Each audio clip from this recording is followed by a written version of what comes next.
Sur l'avenue Habib Bourguiba de Tunis, l'un des lieux emblématiques du soulèvement qui fut le point de départ des révoltes arabes. Des centaines de personnes ont manifesté par groupes séparés pour marquer le 9e anniversaire de la chute de Zine Abdine Ben Ali, après 23 ans de règne sans partage. Certains exprimant leur fierté, mais d'autres criant surtout leur colère face à la persistance des maux, pauvreté, chômage et corruption. Il y a beaucoup de chômage, il y a une inflation galopante, l'endettement est très élevé, donc le peuple tunisien il est en train de souffrir. L'autre volet, c'est le volet politique. Politiquement, ça se passe très bien. Moi, je suis très fier. Moi, je connais bien cette avenue. On n'avait pas le droit de parler, on n'avait pas le droit de pleurer, on avait mal, mais on ne parlait pas. Maintenant c'est très important.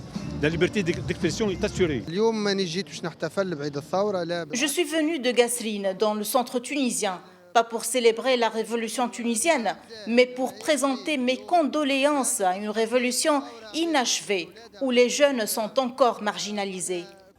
Ce 9e anniversaire de la révolution intervient alors que le pays peine toujours à se doter d'un gouvernement, 3 mois après les élections législatives. Je suis ici aujourd'hui pour dire que les jeunes sont toujours marginalisés. 7000 doctorants aujourd'hui sont au chômage.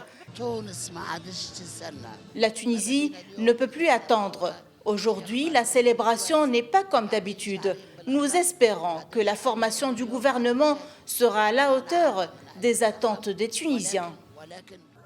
Des maux et des problématiques sont aujourd'hui au fronton des préoccupations tant des responsables gouvernementaux que des Tunisiens qui, tout en se félicitant des avancées démocratiques, expriment leur déception et leur méfiance quant à l'avenir du pays.